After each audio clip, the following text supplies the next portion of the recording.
नमस्कार, स्वागत है आपका एबीपी गंगा पर। आप देख रहे हैं प्रदेश एट 360। आपके साथ मैं हूं लवी गुंबर। आइए खबरों के सफर का आगाज करेंगे और शुरुआत बड़ी और अहम खबरों के साथ। तो बड़ी खबर आगरा से, जहां बैलेट बॉक्स लूटने की कोशिश की गई। पोलिंग पार्टी की बस पर उपद्रवियों का हमला, इस वक्त की बड़ी खबर। पोलिंग पार्टी से बैलेट बॉक्स छुड़ाने की कोशिश की गई, बस में जमकर तोड़फोड़ की गई, पथराव और फायरिंग भी हुई। तो हमले की एक पीठासीन अधिकारी हमले में घायल हुए हैं और ताजगंज के दिगनेर इलाके में यह हमला हुआ है। ये तस्वीरें भी आप देख रहे हैं इस वक्त पर, एक्सक्लूसिव तस्वीरें एबीपी गंगा पर। सिर्फ एक्सक्लूसिव तस्वीरें आप देख रहे हैं एबीपी गंगा पर। उपद्रवियों का हमला हुआ है पोलिंग पार्टी की बस पर। इस वक्त की बड़ी खबर, आगरा में बैलेट बॉक्स लूटने की कोशिश की तस्वीरें इस वक्त आप देख रहे हैं, जहां बस पर हमला हुआ है। पोलिंग पार्टी की बस पर ये उपद्रवियों ने हमला किया।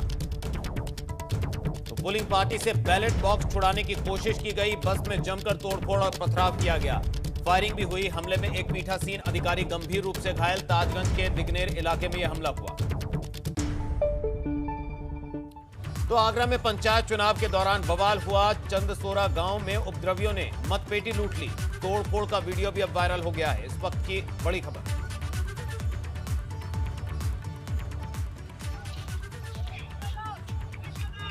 तो आप देख सकते हैं तस्वीरें। दरअसल आज पंचायत चुनाव के पहले दौर में किस तरह से आगरा में मतपेटी लूटने का मामला सामने आया और उसके बाद वहां बवाल हो गया। तो चंदसोरा गांव की ये तस्वीरें, जहां उपद्रवियों ने मतपेटी लूट ली, जिसके बाद वहां तोड़फोड़ हुई, जिसका वीडियो वायरल। तो आगरा में पंचायत चुनाव के दौरान बवाल हुआ। चंदसोरा गांव में उपद्रवियों ने लूटी मतपेटी, जिसके बाद वहां तोड़फोड़ और हंगामा हुआ, जिसका वीडियो वायरल।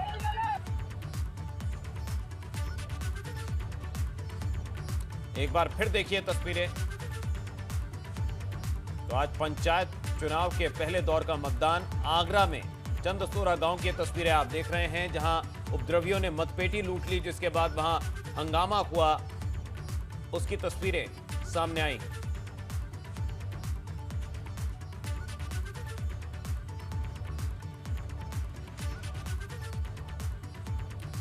उधर कोरोना संक्रमण ने एक बार फिर वाराणसी के घाटों को सूना कर दिया है। गंगा घाट पर आजकल फिर से सन्नाटे का साम्राज्य फैलने लगा है। कोरोना की बढ़ती रफ्तार और उसकी चपेट में आने से वाराणसी की सीमाएं सील कर दी गई हैं। इसीलिए गंगा घाट पर घरेलू पर्यटकों सहित आम लोगों का भी आना जाना अब लगभग बंद ही हो गया है। वैसे भी जिला प्रशासन ने शाम 4 बजे के बाद गंगा घाट पर किसी को आने से प्रतिबंधित कर दिया है। प्रतिबंध का सीधा असर गंगा में चलने वाली सैकड़ों नाविकों पर पड़ रहा है। तो धंधा तो गंगा घाट के किनारे सालों से गड़बड़ है और थोड़ा बहुत चल भी रहा था। तो अब ये कोरोना महामारी फिर से दोबारा ब्लास्ट हो गया है। एक तरह से समझे तो पहले से भी ज़्यादा ये महामारी चल रहा है इस वक्त, और घाट पे पर्यटक एकदम आना बंद हो चुके हैं। जो लोकल थे वो भी आना बंद हो चुके हैं। शासन प्रशासन का निर्देश नहीं है कि घाट पे लोकल पब्लिक भी आके बैठ सके या नाव पे बोटिंग कर सके या गंगा आरती देख सके। गंगा आरती भी यहाँ की बंद हो चुकी है। सिंगल आरती होती है। कोई पर्यटक यहाँ गंगा आरती स्थल पे नहीं बैठ के गंगा आरती देख सकता है। वहीं कोरोना से गंभीर होते हालात के बीच सरकार अब सख्त पाबंदियां लगा रही है। वहीं संक्रमण के प्रसार को रोकने के लिए आने वाले 15 मई तक ताजमहल समेत एएसआई संरक्षित सभी स्मारक बंद कर दिए गए हैं। विश्व प्रसिद्ध इमारत ताजमहल को देखने के लिए देश और विदेश से तमाम पर्यटक आते हैं। देश और प्रदेश में भयावह रूप ले रही कोरोना महामारी के बाद सरकार ने अब बड़े फैसले लिए हैं। तो 2 तस्वीरें इस वक्त आपके सामने। 15 मई तक ताजमहल बंद कर दिया गया है।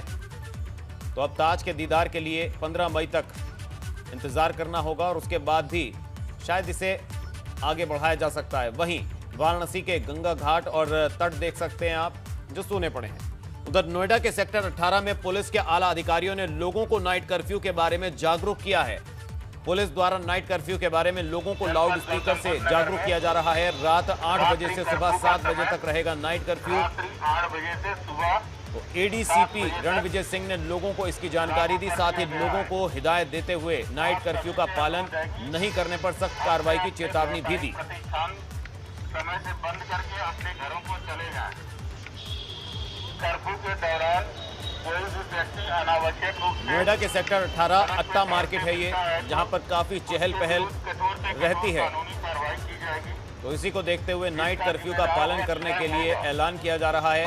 एडीसीपी आप देख सकते हैं किस तरह से खुद मार्केट में लाउड स्पीकर लेकर इसकी घोषणा, इसका अनाउंसमेंट कर रहे हैं कि जो भी नाइट कर्फ्यू का पालन नहीं करेगा उसे खामियाजा भुगतना होगा। 8 बजे से सुबह 7 बजे तक। वहीं गौतम बुद्ध नगर जिला प्रशासन का फैसला, डीएम सुभाष एलवाई ने निर्देश दिए हैं, दिल्ली से नोएडा आने वालों के होंगे random test. Delhi Noida border पर कल से रैंडम टेस्ट किए जाएंगे। इस वक्त की बड़ी खबर, तो आपको बता दें, दिल्ली से अगर आप नोएडा आ रहे हैं तो कल दिल्ली बॉर्डर पर रैंडम टेस्ट होंगे। इसके लिए जिला प्रशासन ने फैसला लिया। आज बैठक के बाद डीएम सुभाष एलवाई ने यह फैसला किया। नोएडा और दिल्ली बॉर्डर पर कल से रैंडम टेस्ट शुरू होंगे। जैसे पूर्व में भी किया गया था, बॉर्डर एरियाज में टेस्टिंग और सक्रियता से कराई जाएगी, संख्या भी बढ़ाई जाएगी, फोकस टेस्टिंग कराई जाएगा। जो दिल्ली से आने जाने वालों की भी रैंडम टेस्टिंग कराई जाएगी। संक्रमण जहां भी फैल रहा है उसको कॉन्टैक्ट ट्रेसिंग और टेस्टिंग के माध्यम से आइडेंटिफाई करते हुए उसको रोकने का पूर्ण प्रयास किया जाएगा। जनता से अपील है कि जो आवश्यक प्रोटोकॉल है उसका पालन जरूर करें।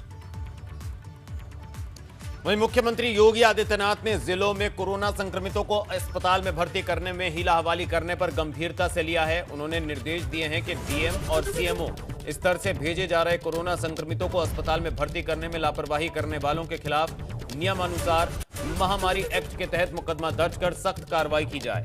इसको लेकर चिकित्सा शिक्षा विभाग ने प्रदेश के सभी कमिश्नर, डीएम और सीएमओ को आदेश भी जारी कर दिए हैं। इसके अलावा सीएम योगी के निर्देश पर प्रदेश के कई मेडिकल कॉलेजों और चिकित्सा महाविद्यालयों में ऑक्सीजन जनरेशन प्लांट की स्थापना की गई। इसमें केंद्र सरकार 3 और प्रदेश सरकार ऑक्सीजन के 5 प्लांट लगा रही है। इसमें राज्य सरकार राजकीय मेडिकल कॉलेज आजमगढ़, बांदा और स्वशासी राज्य चिकित्सा महाविद्यालय अयोध्या, बस्ती, बहराइच में ऑक्सीजन प्लांट की स्थापना खुद करा रही है।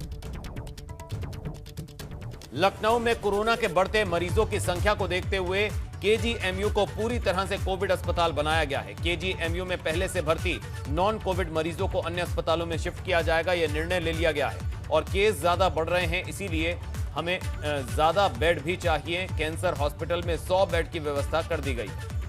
हम हर दिन इस बात की कोशिश करते हैं कि ज़्यादा से ज़्यादा बेड आईसीयू बढ़ाए जाएं और उसी एक श्रृंखला में आज खास तौर से केजीएमयू को जो कोविड अस्पताल बनाने की बात हुई है उसमें सभी लोगों के साथ बैठकर ये निर्णय हो गया कि वहाँ पर पूरी तरीके से कोविड अस्पताल ही चलेगा, क्योंकि जिस हिसाब से केसेस बढ़ रहे हैं उस हिसाब से हमको ज़्यादा बेड चाहिए और हर हालत में हमको लोगों को सुविधा देना है।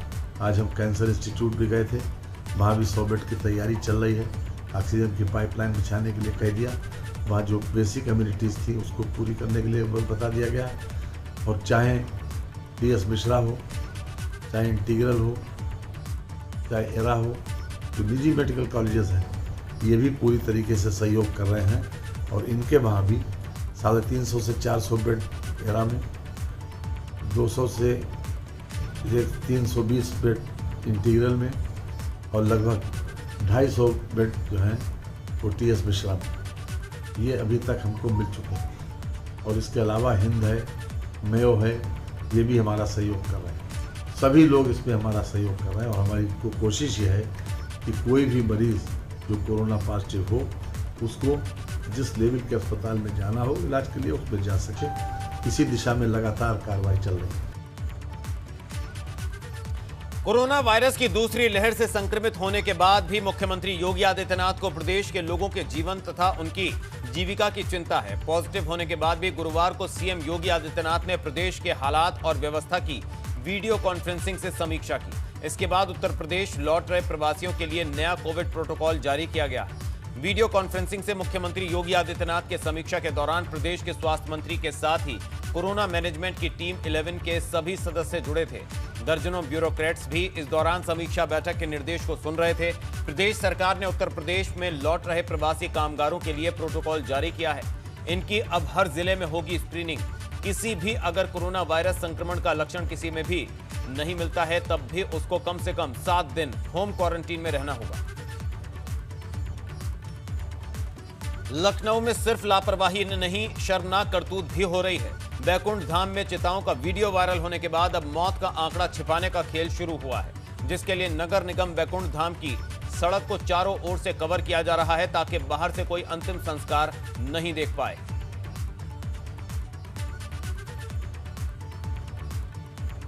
ये देखिए दो तस्वीरें, पहले लखनऊ में किस तरह से हालात थे और अब उसको कवर करने के लिए वहां पर टीन शेड लगाया जा रहा है। तो तेजी से फैल रहा संक्रमण परीक्षाओं पर भी भारी पड़ रहा है। सीबीएसई के बाद अब यूपी बोर्ड के एग्जाम्स को भी फिलहाल के लिए टाल दिया गया। सीएम योगी के आदेश पर 10वीं और 12वीं की परीक्षाओं को स्थगित करने का फैसला लिया गया है और 20 मई के बाद बोर्ड परीक्षाओं की नई तारीख बताई जा सकती है। इतना ही नहीं, मुख्यमंत्री के आदेश पर 15 मई तक 12वीं तक के स्कूल बंद रखने का फैसला भी हुआ है। साथ ही 15 मई तक के सभी विश्वविद्यालयों की परीक्षाएं भी स्थगित कर दी गई।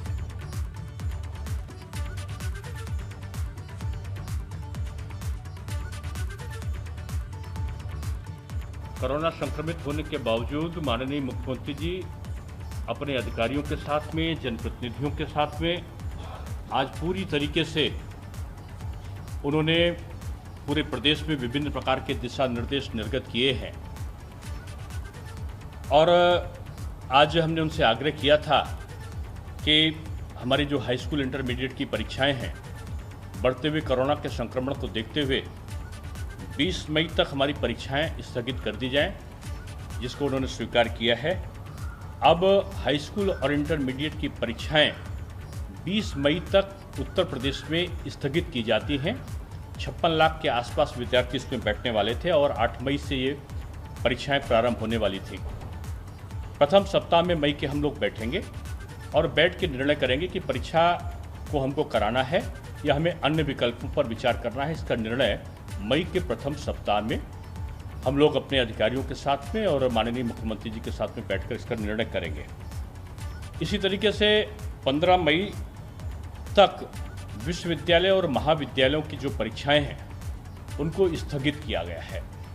हमने हाई स्कूल और इंटरमीडिएट में भी और जो हमारी विश्वविद्यालय और महाविद्यालय की परीक्षाएं हैं उनको हमने निरस्त नहीं किया है, हमने केवल स्थगित किया है। अभी उच्च शिक्षा में जो हमारे महाविद्यालय विश्वविद्यालय की परीक्षाएं हैं वो 15 मई तक स्थगित की गई हैं और जो विद्यार्थियों की पठन पाठन की प्रक्रिया है वो ऑनलाइन जारी रहेगी। वहीं शामली के बाद महाराजगंज में स्वास्थ्य विभाग की बड़ी लापरवाही सामने आई है, जहां सीडीओ के ड्राइवर को कोरोना का पहला टीका कोवैक्सीन का तो दूसरा कोविशील्ड का टीका लगा दिया गया। इसका खुलासा होने के बाद सीडीओ और उनके गनर ने वैक्सीन लगवाने से इनकार कर दिया। इस लापरवाही का खुलासा होने के बाद अस्पताल में हंगामा खड़ा हो गया। मुख्य चिकित्सा अधिकारी का कहना है कि वैक्सीन का कोई साइड इफेक्ट नहीं है। साथ ही इस मामले में लापरवाह कर्मचारियों से स्पष्टीकरण मांगा गया है।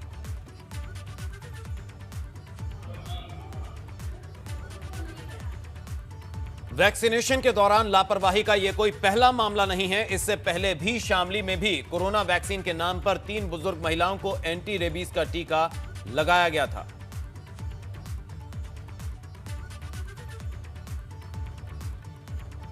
तो पहले कोवैक्सीन और फिर कोविशील्ड का टीका लगाने का मामला आज सामने आया और इससे पहले बुजुर्ग महिलाओं को वैक्सीन की जगह रेबीज का इंजेक्शन लगा दिया गया था।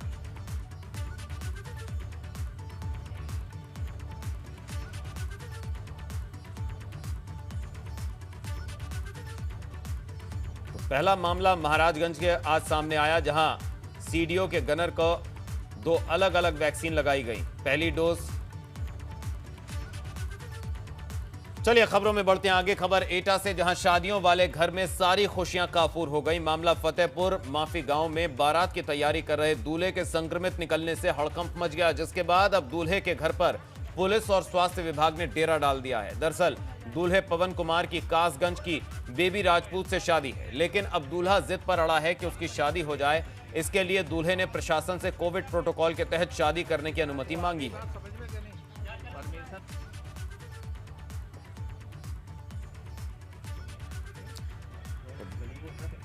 तो तस्वीरें देख सकते हैं आप किस तरह से शादी की तैयारियां चल रही थी इस घर में, लेकिन कोरोना की दस्तक के बाद जो उत्सव होना था, जो शादी का, उसमें रंग में भंग पड़ गया। अब स्वास्थ्य विभाग की टीम ने और पुलिस ने वहां डेरा डाल लिया है और शादी पर फिलहाल पाबंदी लगाने की कोशिश की जा रही है। अच्छा, आपकी कोरोना पॉजिटिव रिपोर्ट आई है? शादी है कल की आपकी 16 अप्रैल की, तो क्या चाहते हैं आप? शादी हो जाए और साथ हम कोरोना का पालन करेंगे, नियमों का।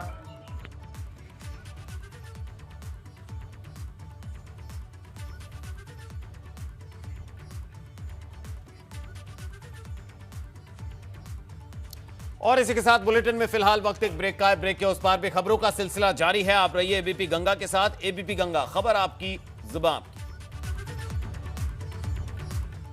ब्रेक के बाद आपका स्वागत है। आप देख रहे हैं प्रदेश एट 360 और खबरों का सिलसिला जारी है। बड़ी खबर हाथरस से आ रही है, जहां उपद्रवियों का थाने पर जमकर पथराव हुआ है। इस वक्त की बड़ी खबर, किसी तरह जान बचाकर भागी पुलिस की टीम। इस वक्त की बड़ी खबर आपको बता दें, पुलिस पर गांव थरोरा से फर्जी मतदान कराने का आरोप, जिसको लेकर हंगामा हुआ। थाना सहपौम पर ग्रामीणों ने उपद्रव किया। एक्सक्लूसिव तस्वीरें एबीपी गंगा पर। तस्वीरों में आप देख सकते हैं किस तरह से पथराव किया गया, पुलिस पर हमला किया गया और पुलिस को जान बचाना भारी पड़ गया।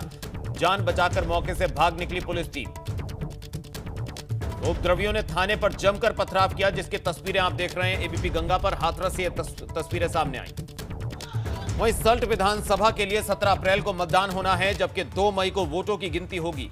सल्ट उपचुनाव में 90,000 से ज्यादा मतदाता उम्मीदवारों के भाग्य का फैसला करेंगे। साल 2017 के चुनाव में यहां कुल मतदाताओं की संख्या 95,735 थी, लेकिन इन मतदाताओं में से महज 44,044 ने मतदान किया था, जिनमें से बीजेपी कैंडिडेट सुरेंद्र सिंह जीना को 21,581 और कांग्रेस प्रत्याशी गंगा पंचोली को 18,677 वोट मिले थे। इसी तरह सुरेंद्र सिंह जीना ने गीता पंचोली को 2,904 मतों से हराया था। यानी इस सीट पर कांग्रेस और बीजेपी के बीच कांटे की टक्कर थी। माना जा रहा है इस बार भी टक्कर कांटे की होगी। सल्ट उपचुनाव के लिए होने जा रहे मतदान के लिए पोलिंग पार्टियों और सुरक्षा कर्मियों ने रवानगी की तैयारियां शुरू कर दी हैं, मगर चुनाव को शांतिपूर्ण संपन्न कराना प्रशासन के लिए कड़ी चुनौती बन सकता है। यानी ज्यादातर फोर्स अभी कुंभ में लगी हुई है। सल्ट विधानसभा पूरी तरह से ग्रामीण क्षेत्र है। ऐसे में पोलिंग पार्टियों को 10 किलोमीटर तक पैदल दूरी तय करनी पड़ेगी। ईवीएम को गांव से वोटिंग के बाद सकुशल बिकिया सैंड लाना प्रशासन के लिए बड़ी चुनौती होगा।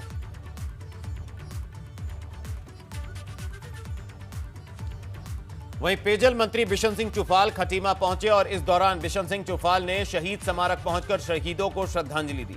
इसके बाद बिशन सिंह चुफाल ने भाजपा कार्यकर्ताओं से मुलाकात की। बिशन सिंह चुफाल ने कहा कि उनकी प्राथमिकता प्रदेश के लोगों को साफ पानी मुहैया कराना और पानी की किल्लत को दूर करना है।